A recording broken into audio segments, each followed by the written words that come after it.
Halo semua, saya Islamic Paradigma Tarik dengan NIM 23010100290, mahasiswa PJJ Sistem Informasi Universitas Siber Asia. Dalam vlog ini, saya akan menjelaskan beberapa konsep penting dalam sistem basis data, yaitu perintah SQL, Data Definition Language, dan Data Manipulation Language. Selain itu, saya juga akan menjelaskan ERD atau Entity Relationship Diagram, serta normalisasi. Saya juga akan mendemokan aplikasi perintah SQL ini dalam MySQL Workbench. Bagian pertama yang akan kita bahas adalah perintah SQL pada Data Definition Language.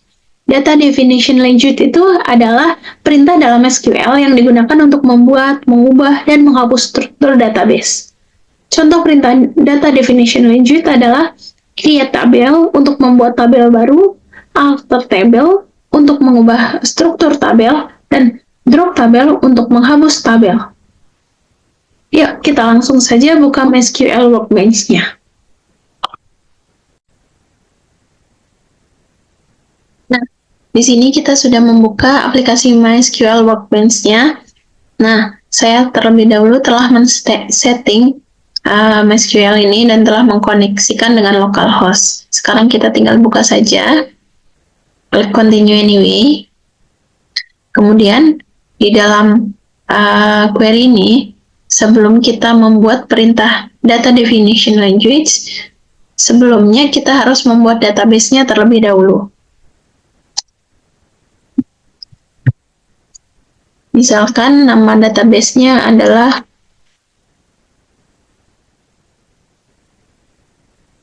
System Basis Data.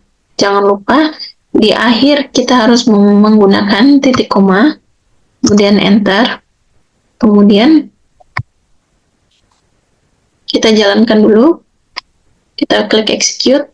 Di sini database telah terbentuk, kemudian kita akan menggunakan database System Basis Data ini. Kita gunakan use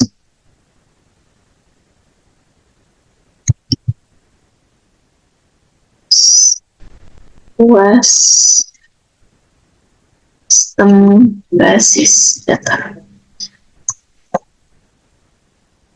Kita execute lagi. Nah, di sini kita sudah masuk ke dalam database System Basis Data. Kemudian kita akan menjalankan perintah pertama yang akan saya jelaskan di dalam Data Definition Language, yaitu terkait dengan implementasi MySQL-nya. Nah, sekarang kita akan mengimplementasikan pembuatan tabel baru dengan create tabel.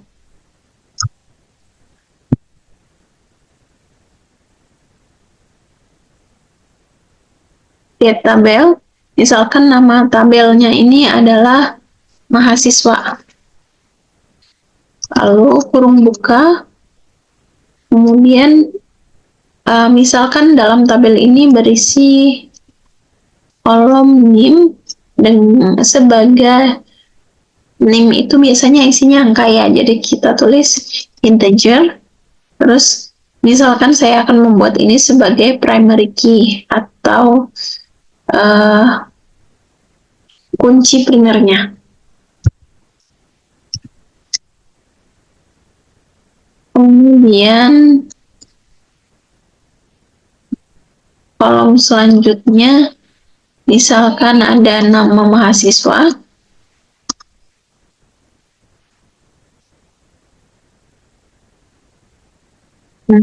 ini varchar,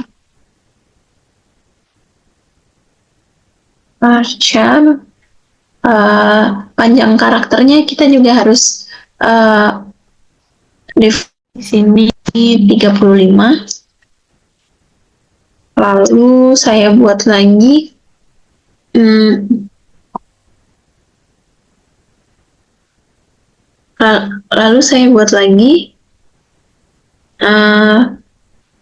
misalkan prodi gitu ya.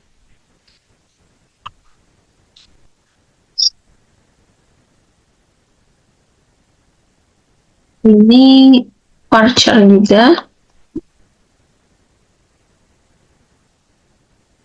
Panjangnya misalkan 15.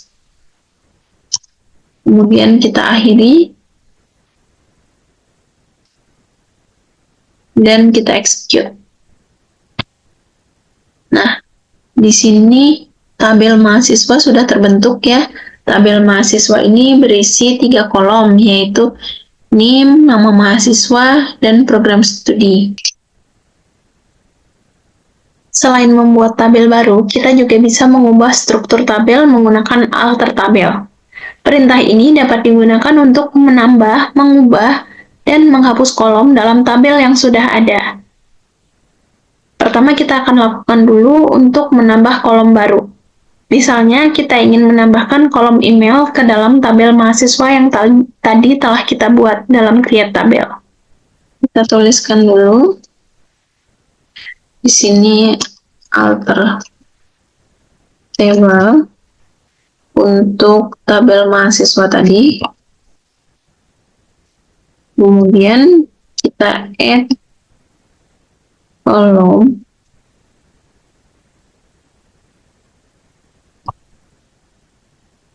misalnya kita akan menambahkan kolom email. Nah, email itu biasanya bentuknya juga varchar. Kita tulis panjangnya itu 50. Ya. Lalu seperti biasa kita blok yang akan di-execute. Lalu kita execute. Nah, berhasil ya ini untuk menambahkan 1 kolom. Kemudian alter tabel kedua yang akan kita coba adalah mengubah tipe data kolom. Misalnya kita ingin mengubah panjang kolom nama dari panjang yang tadi kita sudah tulis menjadi panjang 50 karakter atau 100 karakter.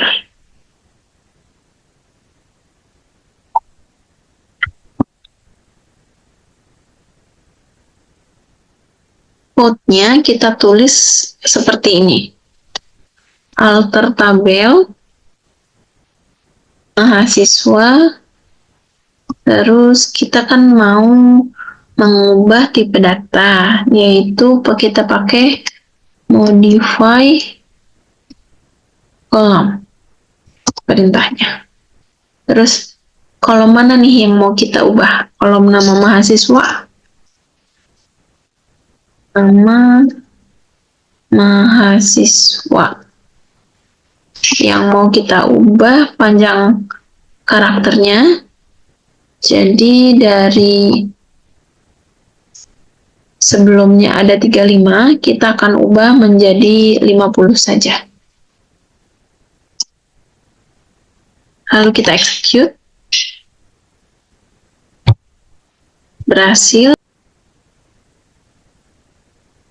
Kemudian perintah ketiga dari alter tabel yaitu menghapus kolom. Misalnya kita ingin menghapus kolom email yang tadi kita udah tambahkan dan kita akan hapus kembali kolom tersebut. Kita lakukan dengan perintah alter tabel. Tadi tabelnya mahasiswa, terus perintahnya drop kolom, lalu yang akan kita hapus adalah email. Kemudian kita execute. Selain dua perintah data definition language yang sudah kita praktekkan, ada juga satu lagi yaitu perintah untuk menghapus tabel yang sudah ada menggunakan perintah drop tabel. Oh ya, yang harus di-highlight dari perintah drop tabel ini yaitu perintah drop tabel ini akan menghapus seluruh data dan struktur tabel dalam database. Kita harus menggunakan perintah ini dengan hati-hati karena data yang terhapus tidak dapat dikembalikan kecuali ada data backupnya. Baik, kita akan coba jalankan perintah untuk menghapus tabel. Itu perintahnya adalah drop tabel mahasiswa.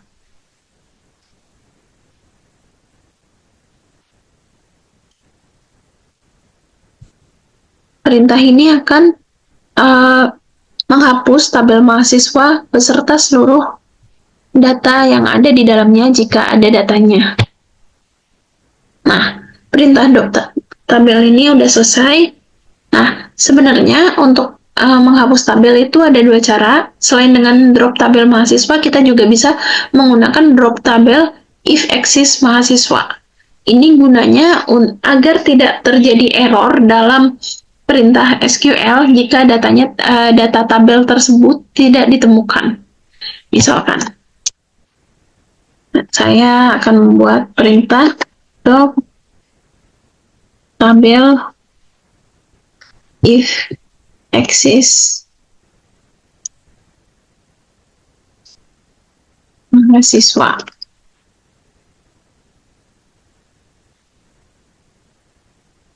Lalu di-execute. Baik, untuk perintah data definition language telah selesai kita demokan, mulai dari perintah create tabel, alter tabel, dan drop tabel. Kemudian kita akan membahas perintah SQL data manipulation language. Data manipulation language digunakan untuk memasukkan, mengubah, dan menghapus data dalam tabel. Jika pada DDL tadi kita menggunakan perintah tersebut untuk tabelnya, di dalam DML ini kita menggunakan perintah tersebut untuk data di dalam tabelnya.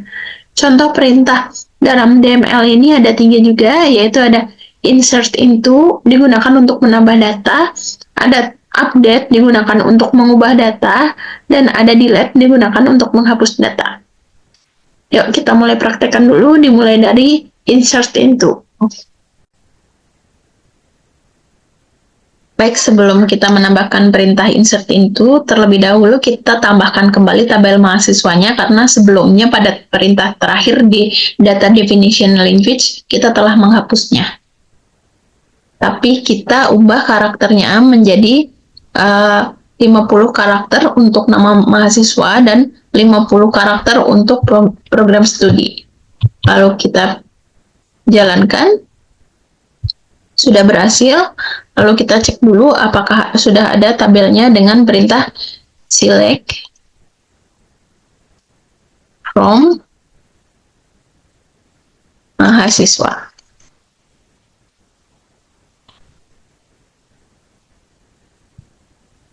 Sudah ada tabelnya, tapi datanya masih kosong. Nah, kita akan tambahkan datanya dengan perintah insert into. Insert into, lalu kita tuliskan kolomnya dari kiri ke kanan, yaitu name, nama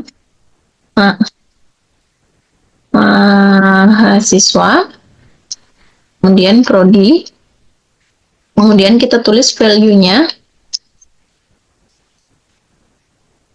misalkan name-nya 123, namanya misalkan Islamic Paradigmatorik,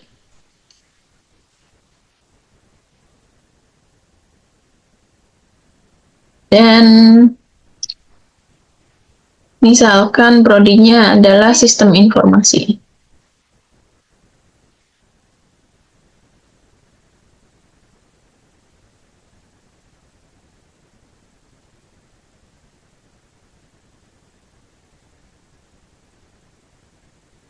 Kita tambahkan. Baik, di sini sepertinya ada kesalahan.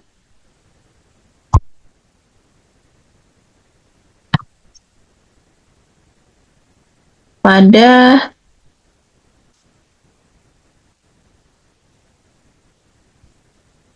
sinteksnya.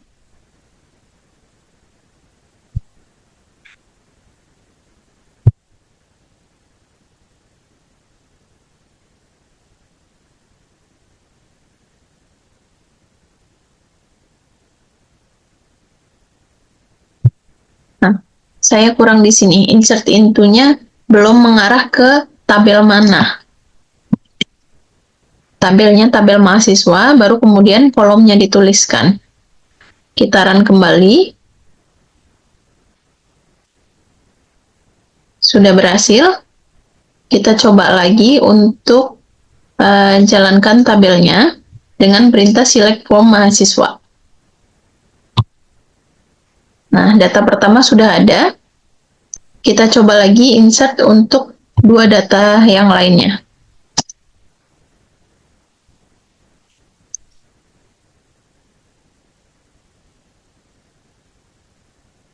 Kita tuliskan sama, value-nya juga sama. Yang beda adalah di isi datanya. 456. Misalkan namanya Islamic. Oh, nama yang lainnya misalkan Ulin. Mahasiswa akuntansi.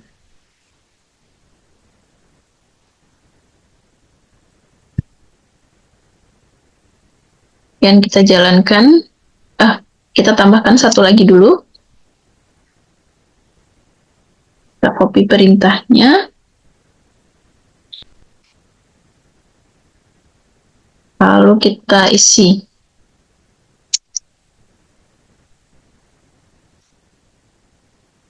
Dengan nama yang lainnya.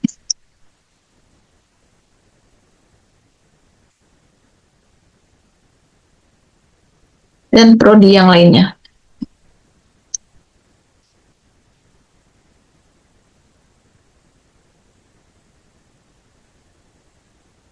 Kita execute.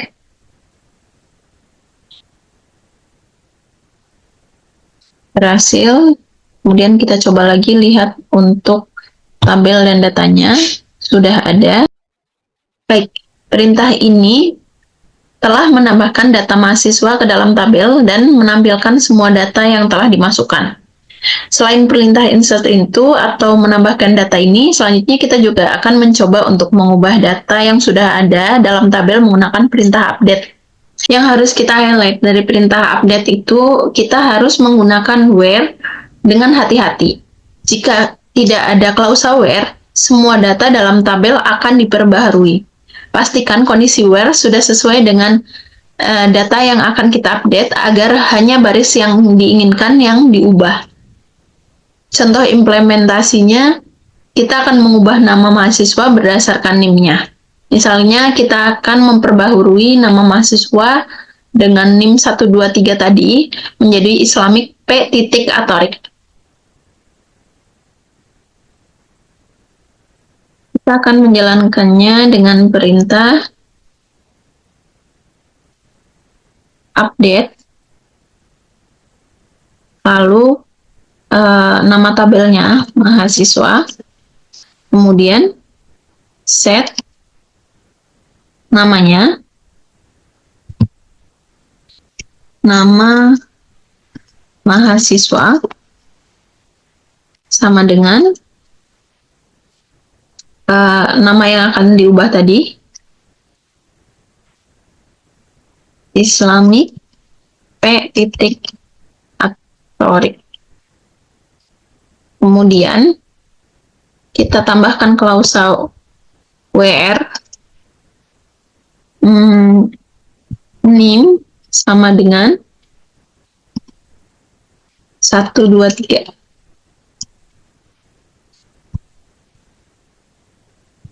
Lalu kita jalankan. Berhasil. Kita coba lagi cek untuk perubahannya. Ini namanya sudah berubah menjadi Islamic P.Atorik. Selain menambahkan dan memperbarui data, kita juga bisa menghapus data tertentu dalam tabel menggunakan perintah delete. Yang perlu diingat dalam penggunaan perintah delete ini adalah kita harus menggunakan where dengan hati-hati. Jika tidak ada klausa where, maka semua data dalam tabel akan terhapus. Berbeda dengan drop tabel, perintah delete ini hanya menghapus isi tabel, bukan strukturnya. Langsung saja kita praktekkan. Misalnya kita akan menghapus data dengan NIM 789 atau 456 ini. Maka perintah yang akan kita gunakan adalah delete from nama tabelnya, kemudian where NIM sama dengan yang 456 saja ya. Lalu kita execute. Kemudian kita coba lihat tabelnya. Nah, ini untuk yang data kedua dengan NIM yang 456 sudah terhapus.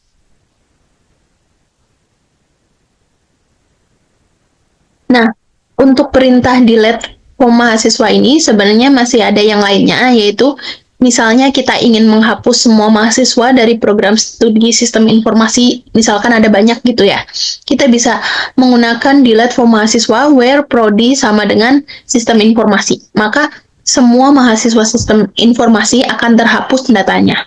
Atau kita juga bisa mendelete semua data di dalam tabel dengan menggunakan perintah delete form mahasiswa tanpa where. Tapi yang terhapus adalah datanya saja. Strukturnya tetap ada nantinya. Nah, kemudian yang lebih efisien jika kita ingin menghapus semua isi data di dalam tabel, itu kita bisa menggunakan perintah truncate tabel mahasiswa. Perintah ini lebih cepat dibandingkan dengan delete tanpa where, tapi tidak bisa dibatalkan dengan rollback. Baik, hal ketiga yang akan dijelaskan selain perintah SQL dalam data definition language dan perintah SQL dalam data manipulation language, kita juga akan menjelaskan terkait entity relationship diagram atau ERD. ERD ini adalah representasi visual dari relasi antara entitas dan dalam database. Sebagai contoh, kita memiliki entitas tabel mahasiswa, mata kuliah, dosen yang memiliki hubungan sebagai berikut. Misalkan relasinya mahasiswa mengambil mata kuliah dan mata kuliahnya memiliki dosen gitu ya. Selain memiliki konsep entity relationship diagram, kita juga bisa membuat ERD secara visual di MySQL Workbench dengan menggunakan fitur database design atau modeling. Langkah-langkah membuat ERD di dalam MySQL Workbench adalah sebagai berikut. Pertama, kita buka dulu file, kemudian kita klik New Model, dan kita klik Add Diagram.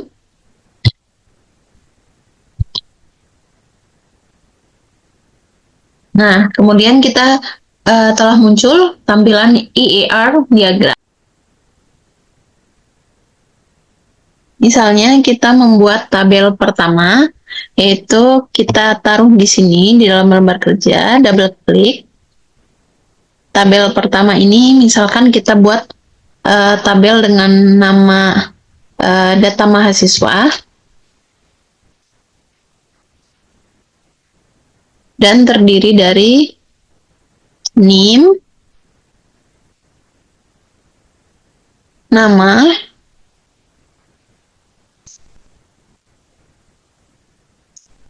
prodi, dan mata kuliah.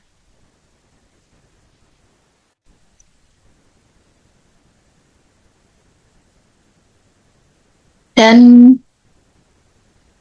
mata kuliah dengan NIM sebagai integer dan posisinya sebagai primary key dan tidak boleh 0. Untuk yang lainnya, posisinya data type-nya varchar. Saya ketik varchar 45 semua, kemudian close. Untuk tabel pertama sudah terbentuk. Kemudian saya akan membuat tabel kedua, yaitu tabel mata kuliah. Dalam tabel mata kuliah ini, Ini terdiri dari kode mata kuliah, nama mata kuliah,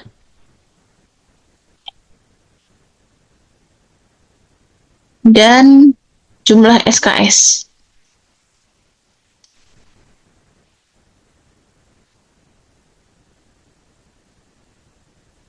Untuk tabel ketiga,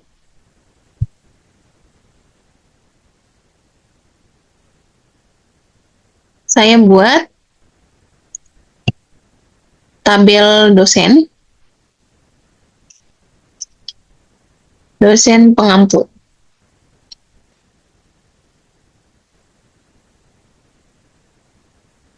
Dengan mata kuliah,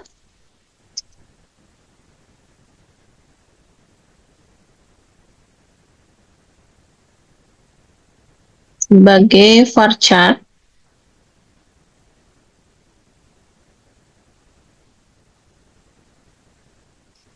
varchar 45, dan nama dosen.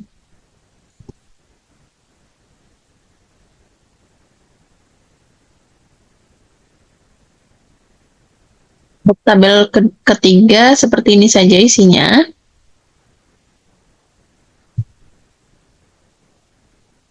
Kemudian, saya akan mencoba untuk menghubungkan atau membuat relasi antar tabel. Pertama, dari mata kuliah ini saya akan hubungkan ke data mahasiswa menggunakan ini plus a new one n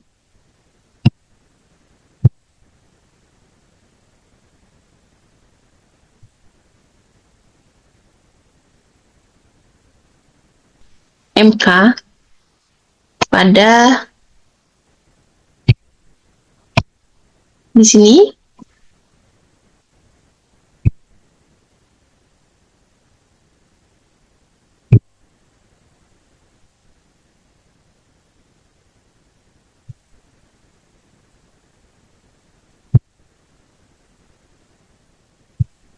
kita taruh reference table-nya adalah daftar mahasiswa. Kemudian yang akan dihubungkan adalah nama mata kuliah, akan dihubungkan dengan kolom dengan nama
Misalnya kita membuat tabel pertama.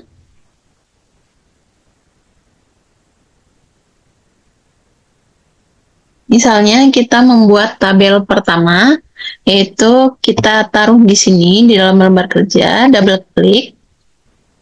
Tabel pertama ini misalkan kita buat tabel dengan nama data mahasiswa dan terdiri dari NIM, nama,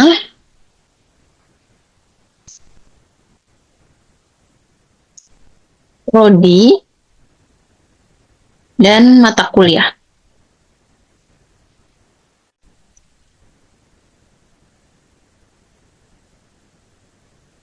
Dan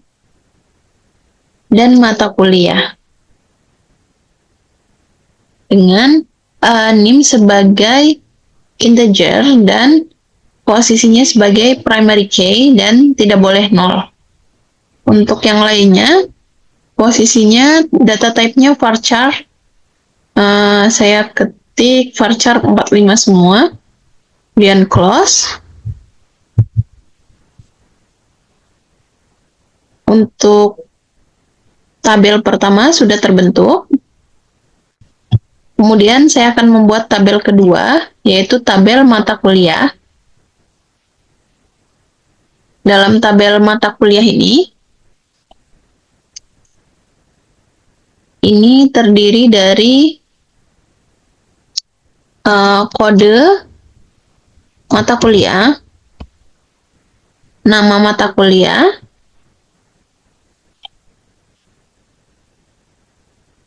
dan jumlah SKS.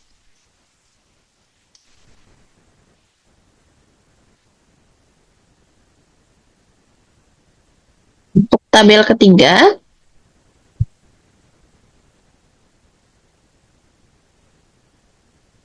saya buat tabel dosen pengampu.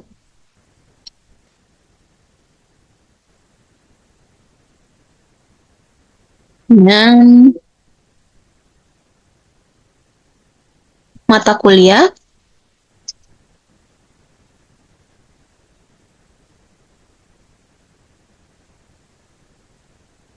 sebagai varchar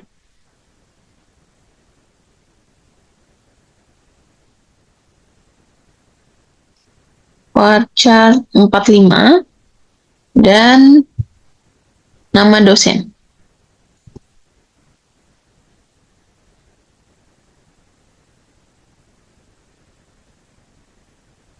Untuk tabel ketiga seperti ini saja isinya.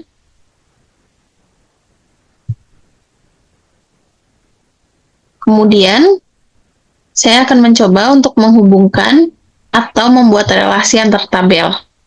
Pertama, dari mata kuliah ini saya akan hubungkan ke data mahasiswa menggunakan ini plus a new one n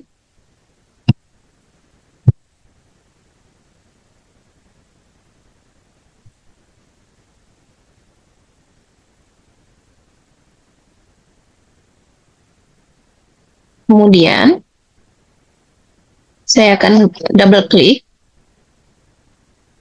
dalam foreign key. Saya akan mengatur nama mata kuliah ini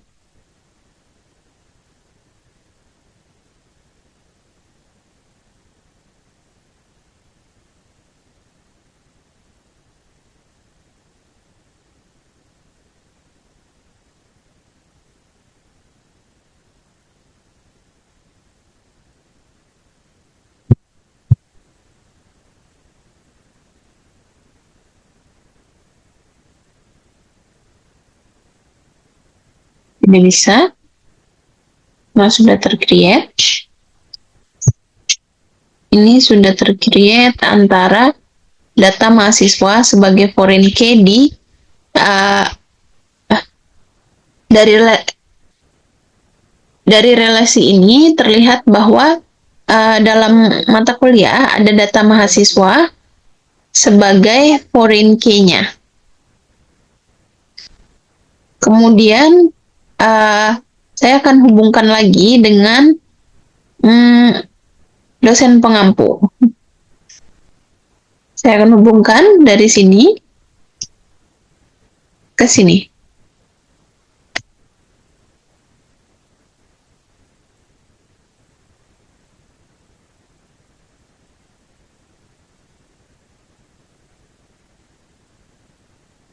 Saya akan sesuaikan dulu.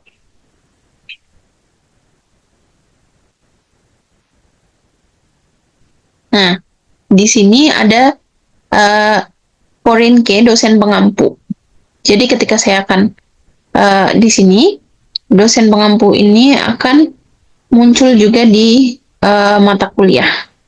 Mata kuliah terhubung dengan data mahasiswa dan dosen pengampu.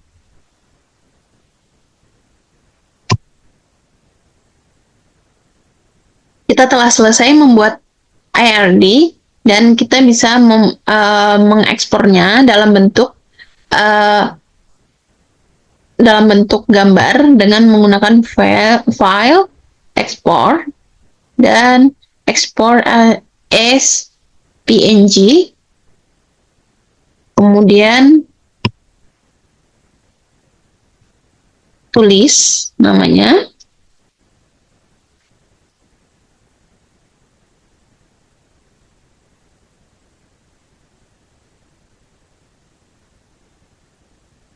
dan open. Save.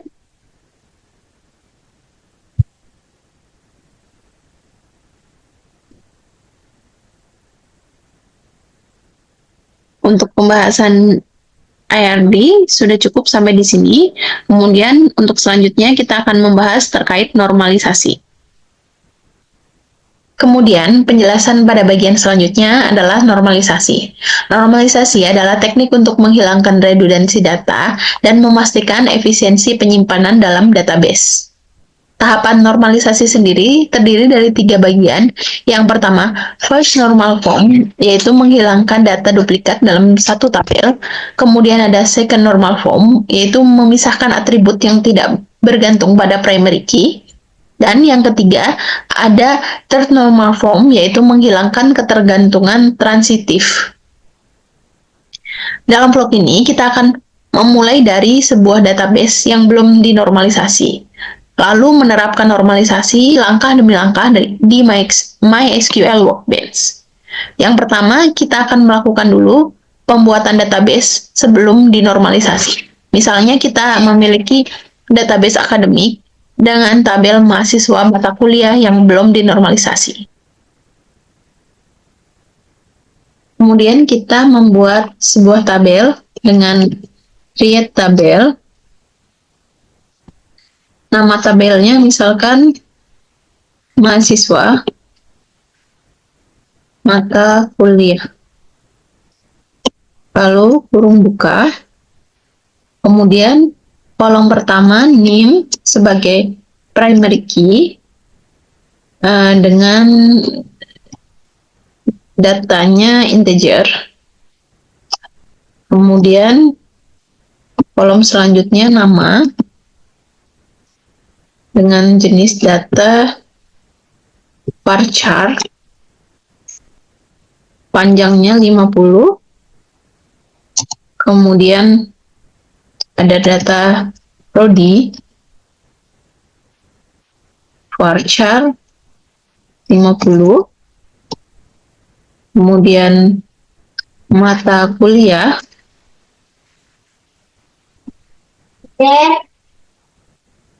varchar 50.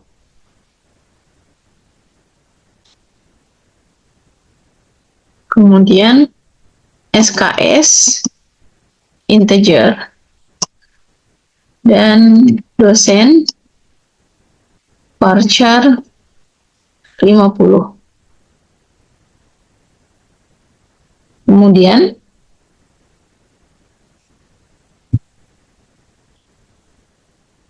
Di sini, nah,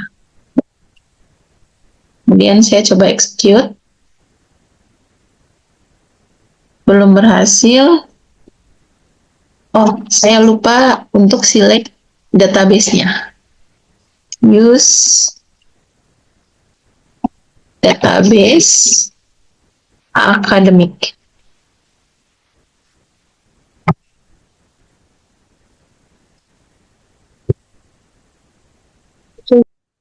Maksud saya use academic, kemudian execute, berhasil, baru kita create tabel yang tadi kita buat. Berhasil juga. Kemudian misalnya kita akan membuat tabel ini bermasalah dengan struktur redundansi data pada kolom nama mahasiswa dan prodi berulang. Kemudian kita buat lagi satu kolom berisi lebih dari satu nilai pada kolom mata kuliah, bisa berisi lebih dari satu nama kuliah untuk satu mahasiswa. Kemudian kita isi dulu untuk data pada tabelnya. Kita gunakan perintah data manipulation language yang tadi, yaitu insert into. Insert into mahasiswa mata kuliah. Kemudian kita tuliskan semua kolomnya.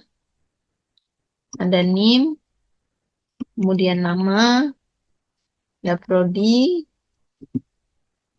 mata kuliah, SKS, dan dosen. Kemudian value kita tuliskan masing-masing. Misalkan di sini NIM pertamanya 123 dengan namanya Islamic, lalu prodinya sistem informasi, kemudian mata kuliahnya sistem basis data, dan misalnya yang satunya lagi human computer interaction. Kemudian SKS-nya, berarti SKS-nya juga, misalkan SKS-nya sama aja ya. SKS-nya jumlahnya semuanya. Misalkan 3 SKS, 3 SKS, jadi 6 SKS.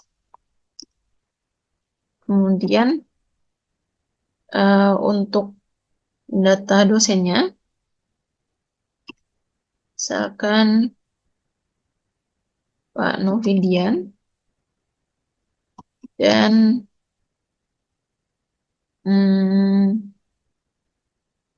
Pak Pras. Kemudian kurung tutup dan koma. Kemudian kita masukkan datanya lebih dari satu ya.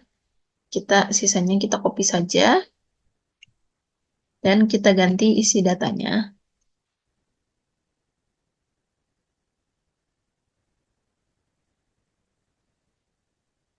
Misalkan yang ini 456, namanya paradigma, mahasiswa teknik informasi,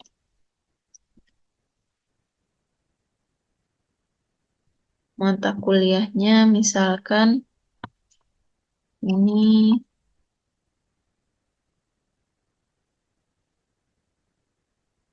Omdat dan Jarkom.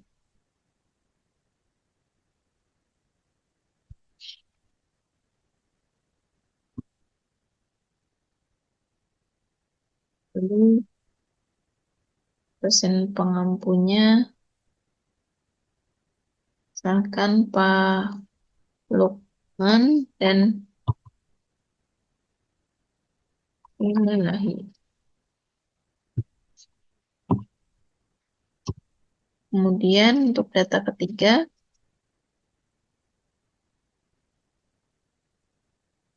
misalkan atorik. Oh, lalu, oh ini di sini kurang. Coba kita analisa lagi. Ini sistem informasinya belum diberi tanda.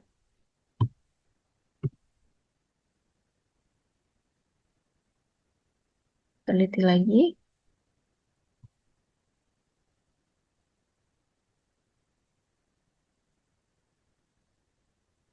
Untuk yang pertama, sudah benar. Yang kedua, kurang di sini. Dan misalkan mata kuliahnya sama, karena jurusannya sama, dan dosennya sama. Lalu, selesai. Coba kita masukkan. Berhasil. Lalu coba kita lihat datanya. Di select from mahasiswa mata kuliah.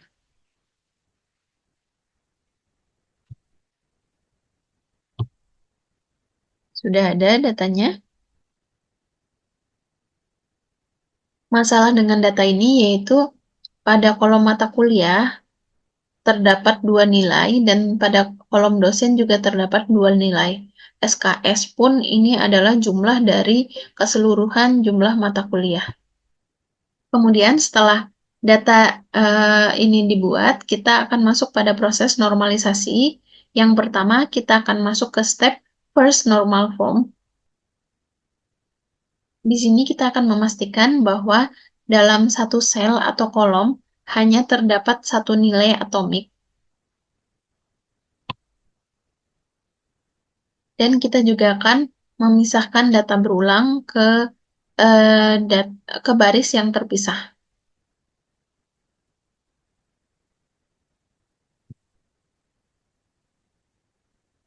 Yaitu dilakukan dengan kita membuat tabel baru dengan nama create tabel mahasiswa yang berisi name sebagai integer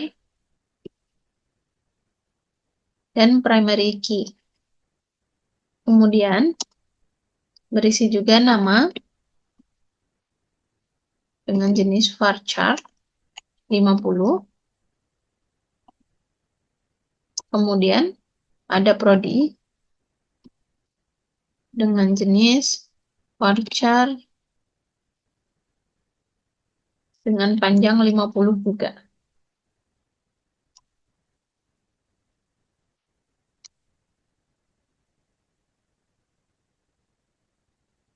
Create. Di sini, oh iya, saya kurang menambahkan koma di sini. Dan salah menambahkan kurung buka di sini. Serta salah juga menambahkan koma di sini. Oke, sudah betul. Lalu kita execute lagi. Sudah berhasil, kita cek dulu. Select.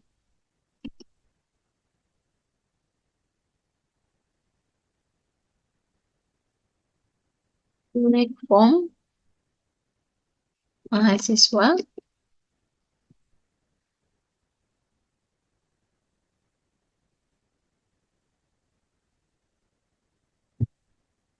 Oke, untuk tabel baru sudah terbentuk.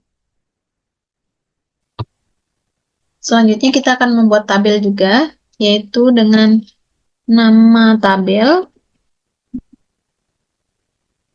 mata kuliah yang berisi kolom kode mata kuliah dengan jenis varchar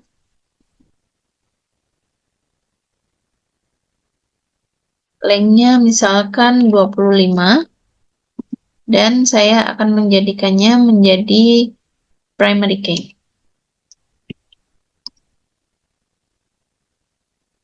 Kemudian ada nama mata kuliah,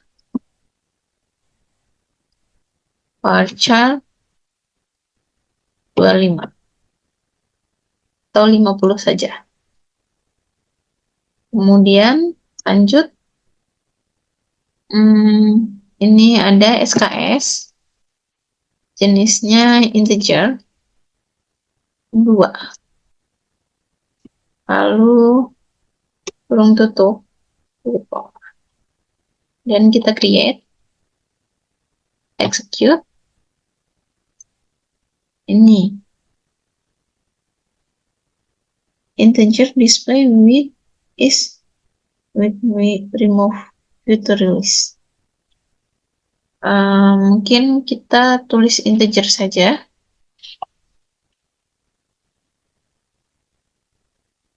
Klik create. Oh, ini sudah eksis. Coba kita sekarang buka apakah tabelnya sudah terbentuk.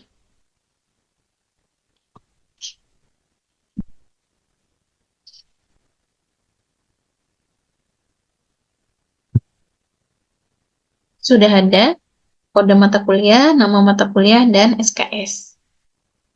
Kemudian kita akan membuat tabel yang ketiga, create tabel mahasiswa MK.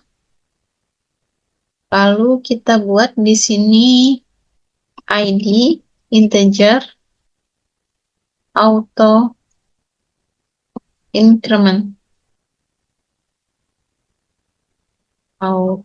Auto increment sebagai primary key.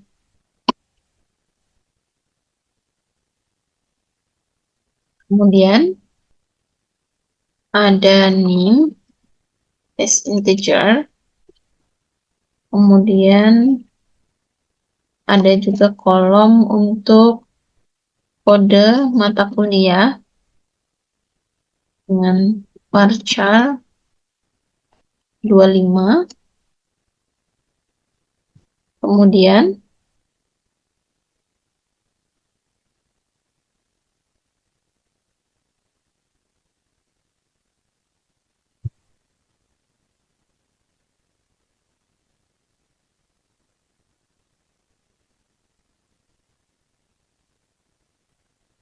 ada foreign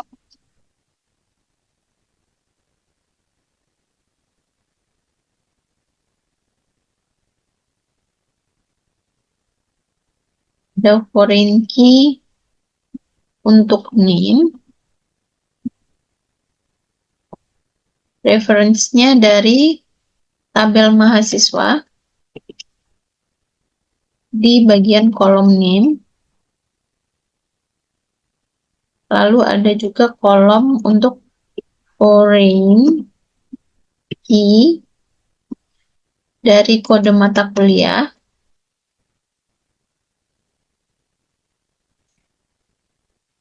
Kode mata kuliah.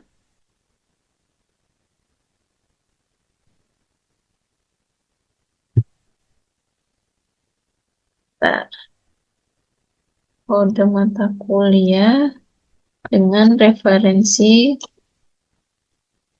dari tabel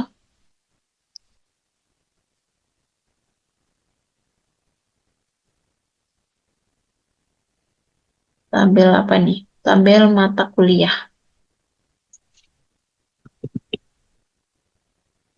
Di bagian kode MK.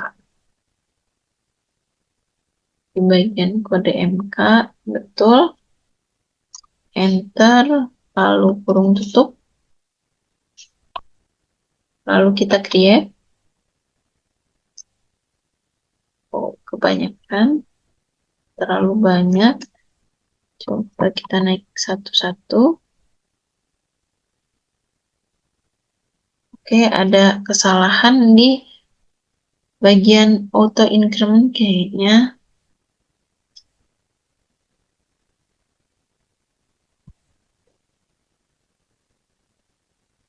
ID integer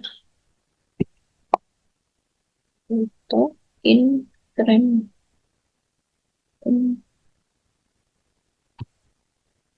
Oh ya, di sini saya typo increment. Baik, sudah betul. Execute. Sudah terbentuk untuk tabel mahasiswa mata kuliahnya.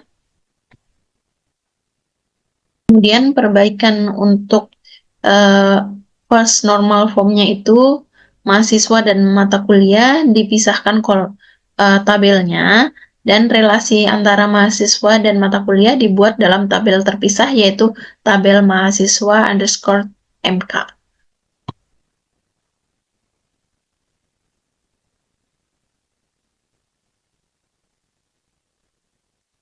Kemudian setelah selesai first normal form, kita akan memasukkan kembali data ke dalam tabel tersebut.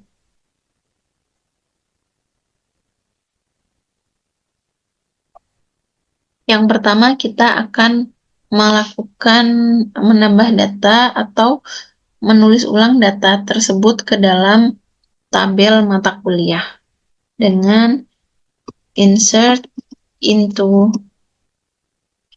kolomnya, insert into ini mahasiswa.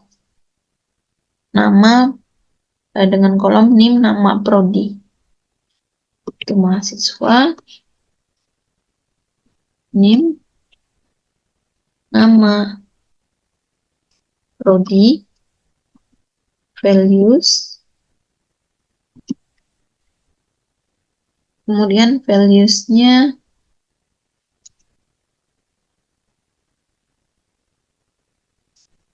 kita lihat dulu.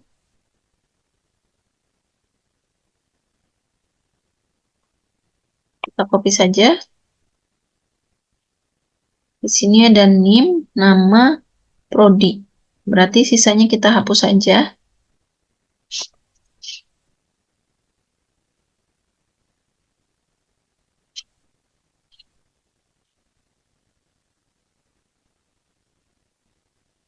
Dan ini juga dihapus.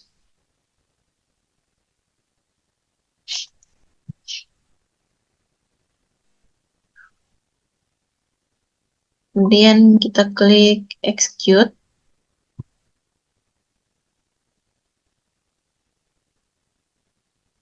Ada duplikat entry di sini karena ada sama-sama 1, 2, 3.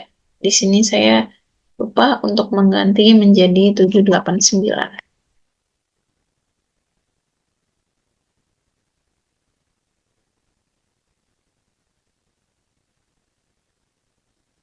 Berhasil.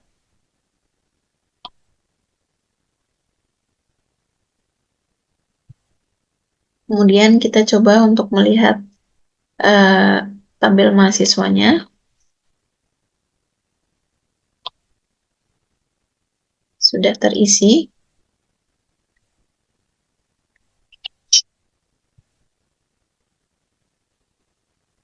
Selanjutnya kita akan memasukkan data pada tabel mata kuliah. Tabel mata kuliah terdiri dari kode mata kuliah, nama mata kuliah, dan SKS. Insert into mata kuliah. Isinya tadi kode mata kuliah, nama mata kuliah, dan SKS. Values-nya kita akan lihat di atas, di data yang sudah ada.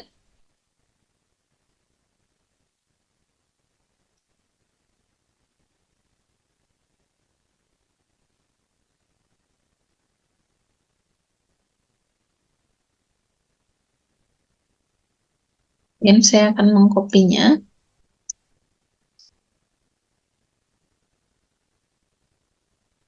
Kemudian saya akan memilih di sini. Di sini ada mata kuliah sistem basis data, HCI, Komdat, dan Jarkom. Ada 4 jenis. Kita masukkan dulu untuk kode mata kuliah yang pertama, MK01. Ada sistem basis data dengan jumlah SKS 3.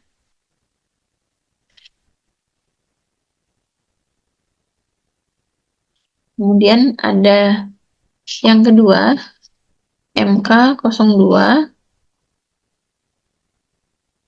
dengan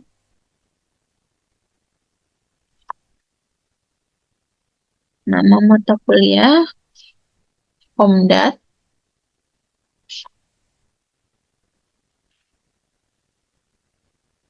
kemudian jumlah SKS-nya 3.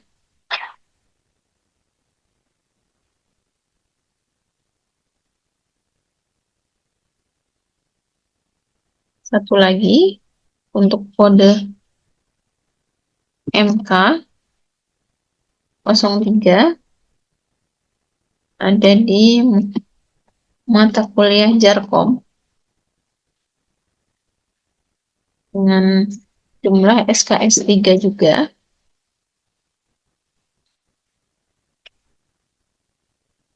Dan ada kode mata kuliah MK04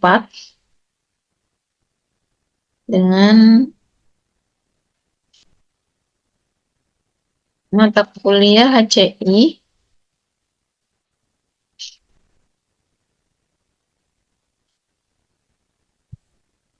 3.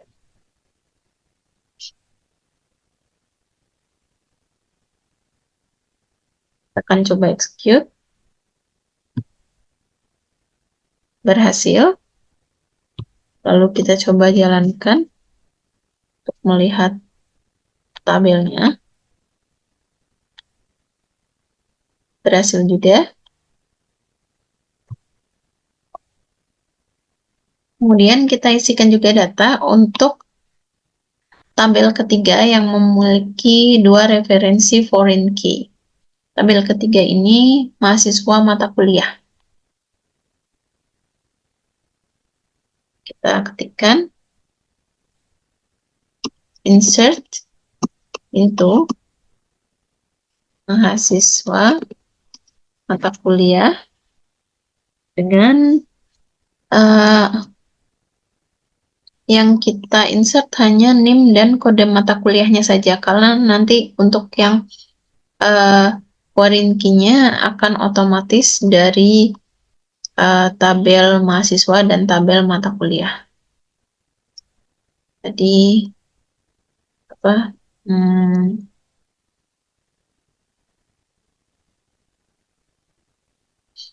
NIM dan kode MK.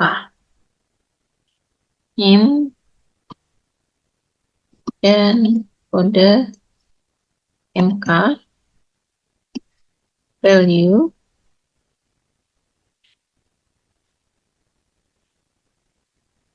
lalu kita coba kopikan dulu data yang pertama.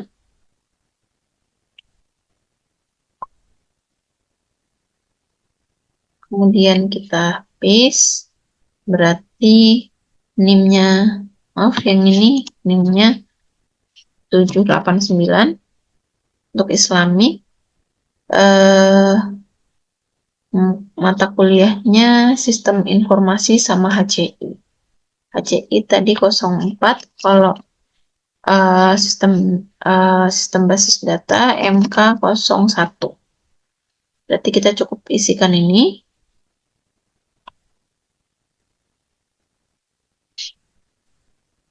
Lalu yang kedua, kita isikan lagi kodenya 04.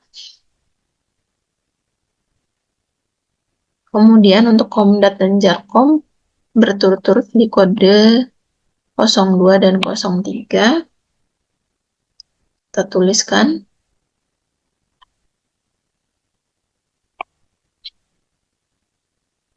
MK02.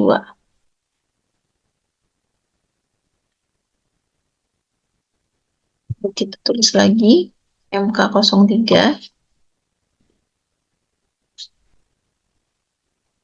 Kemudian untuk ini berarti kodenya MK01 dan MK04. Kita tuliskan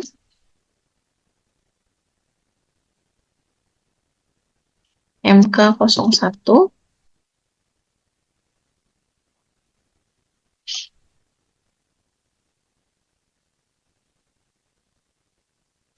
kemudian ada MK04, dan saya execute. Bentar, ini saya ada typo di sini. Execute, sudah berhasil. Lalu coba saya jalankan perintah select-nya. Ternyata perintah select-nya belum ada untuk mahasiswa MK. Baik, saya buat lagi. Select form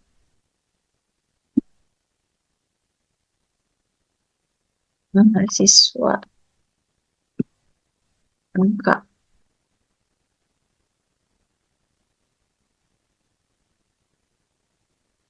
Nah, kemudian untuk first normal form yang pertama sudah selesai, kita lanjutkan ke normalisasi second normal form.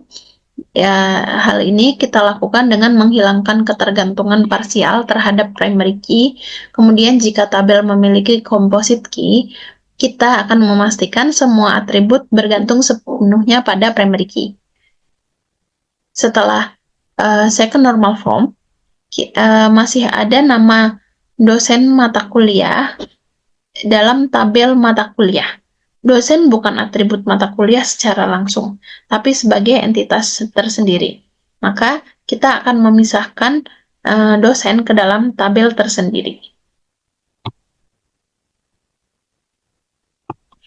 Ini membuat nama dosen, tabel untuk nama dosen dengan create tabel dosen.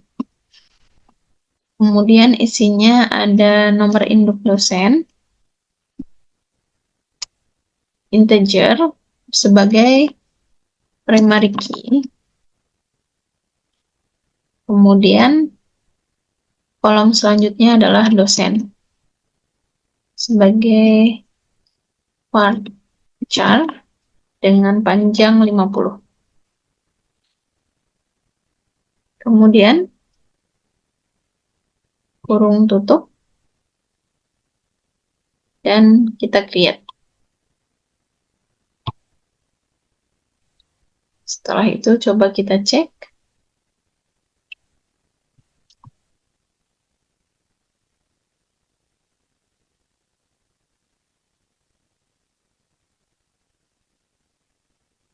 Sudah ada.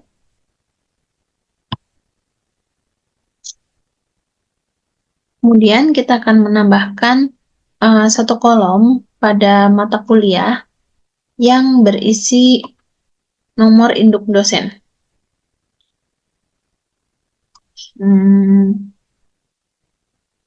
Mana ya tabel mata kuliah?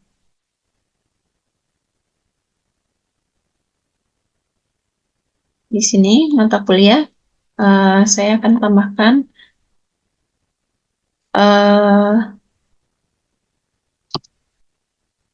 nomor induk dosen dengan alter tabel mata kuliah add kolom NIDN sebagai integer.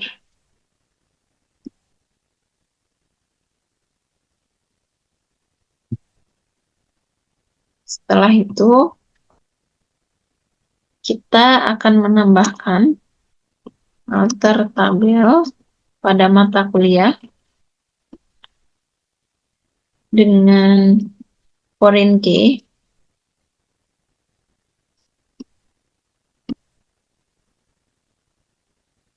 NIDN,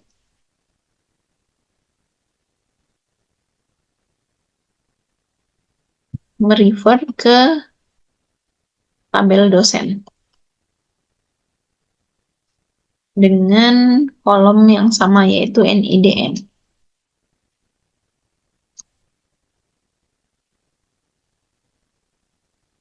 Kita execute. Lalu kita coba select lagi untuk tabel mata kuliahnya, apakah sudah tambah kolomnya.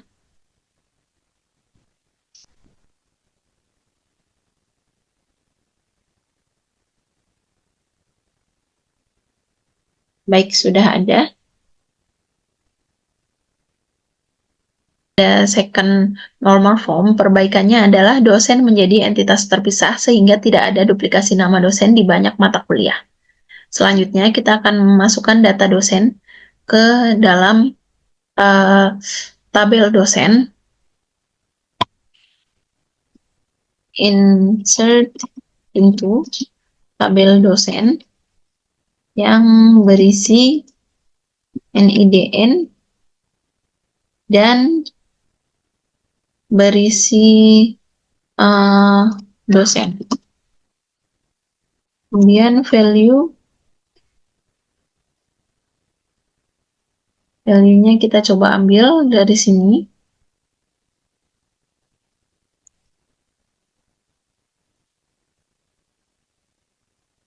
Copy. Lalu paste. Lalu misalkan untuk NIDN-nya, untuk yang pertama 1234, untuk dosen bernama Pak Novi,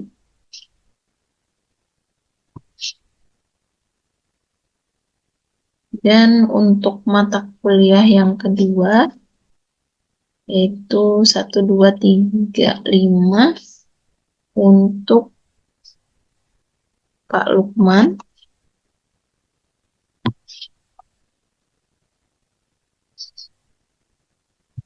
Kemudian untuk mata kuliah yang ketiga 1236 untuk Pak Silalahi.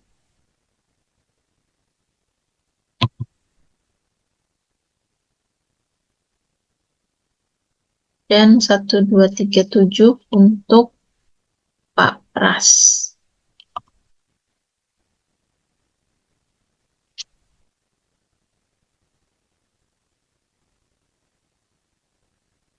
Execute. Kalau kita lihat lagi isinya sudah ada. Kemudian kita akan memasukkan data dosen ke dalam tabel mata kuliah dengan perintah sebagai berikut. Update mata kuliah, set NIDN sama dengan 1234, where kode mata kuliah sama dengan MK01.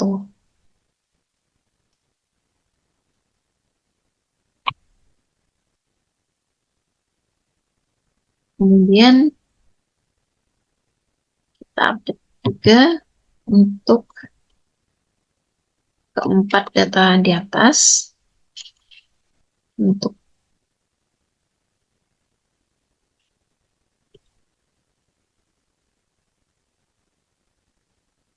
data yang ketiga,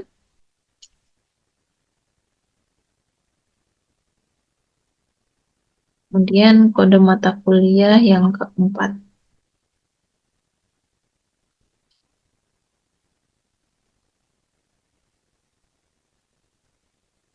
Kemudian kita execute. Lalu kita coba jalankan kembali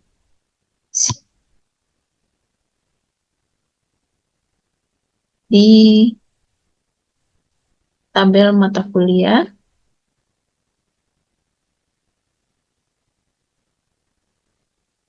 Sudah terdapat NIDN datanya. Dan kita akan melakukan third normal form. Setelah second normal form tadi selesai, selanjutnya kita akan menghilangkan ketergantungan transitif atau atribut yang tidak langsung bergantung pada primary key. Masalah setelah second normal form ini adalah prodi dalam tabel mahasiswa mungkin perlu dikategorikan lebih baik. Kemudian setelah ini kita akan membuat perintah untuk memisahkan program studi ke tabel tersendiri. Terlebih dahulu kita akan membuat tabel prodinya. Kita akan membuat tabel prodi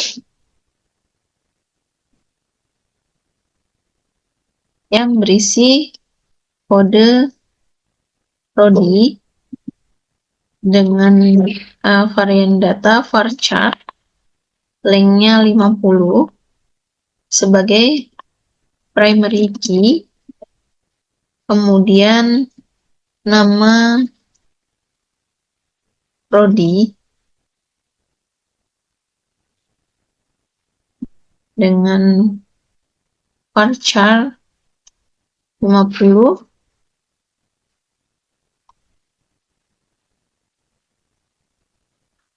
Kita cek dulu untuk prodi kita tulis apa tadi. Prodi.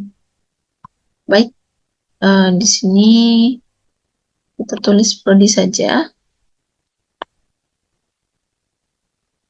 Lalu kita create.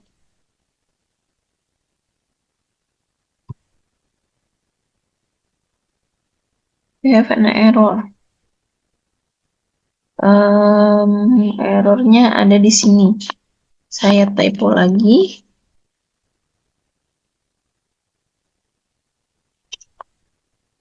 Saya execute lagi. Sudah berhasil. Saya coba lihat. Select form prodi.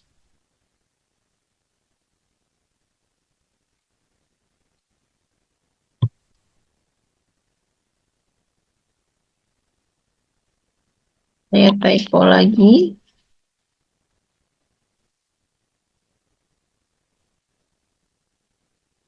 Tabel sudah terbentuk. Lalu kita akan mengisi data tabel prodi ini, yaitu dengan insert into prodi dengan kode prodi dan prodi. Value, kita coba lihat dulu data yang di atas. Kita copy.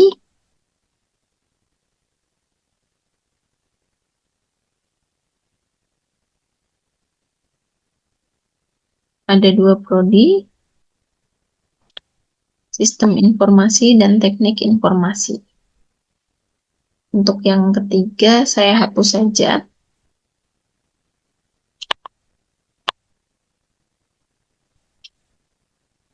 Untuk kode TI, saya tulis TI, dan untuk kode sistem informasi, saya tulis SI. Kemudian, execute.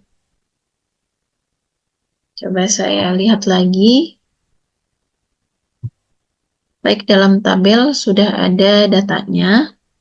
Kemudian selanjutnya kita akan mengupdate data dari tabel mahasiswa. Update mahasiswa. Set prodi. Kode prodi sama dengan SI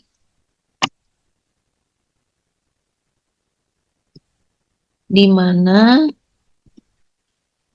NIM ada pada NIM berapa saja yang SI, yaitu NIM 123 dan 789. NIM 123 dan 789. Kemudian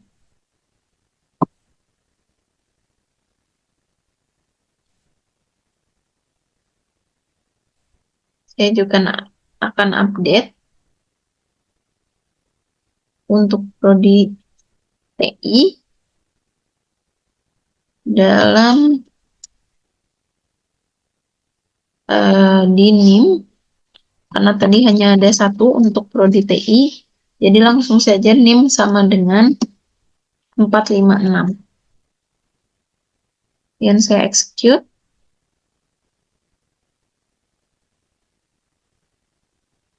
Sebentar, unknown kode prodi. Oh baik, tadi di dalam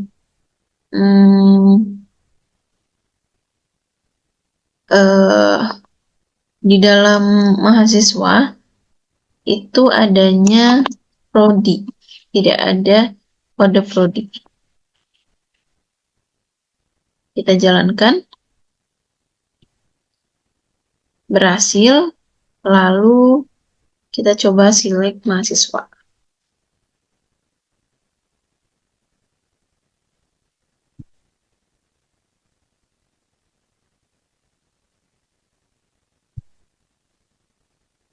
Untuk prodinya sudah terganti dengan kode prodi.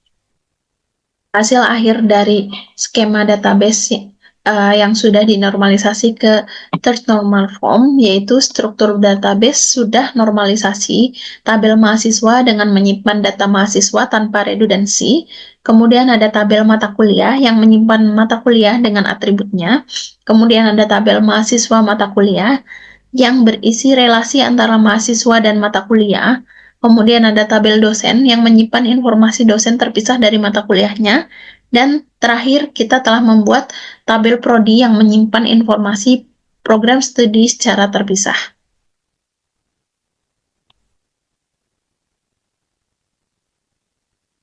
Kemudian kita akan menampilkan ERD-nya, hasil dari first normal form, second normal form, dan third normal form yang telah kita buat dengan file new model.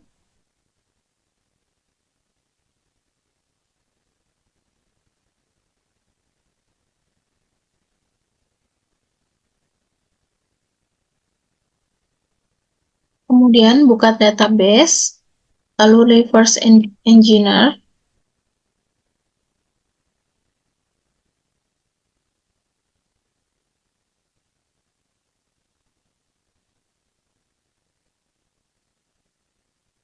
Sini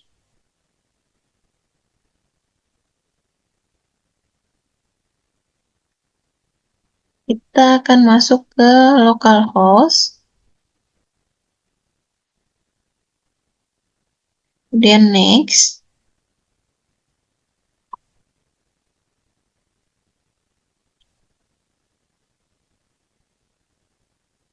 next, kemudian database-nya kita checklist academic, next,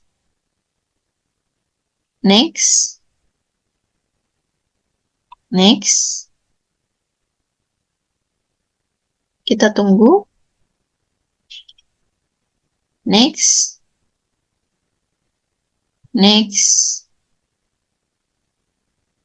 Ini adalah tabel mahasiswa mata kuliah, dan ini adalah tabel dosen.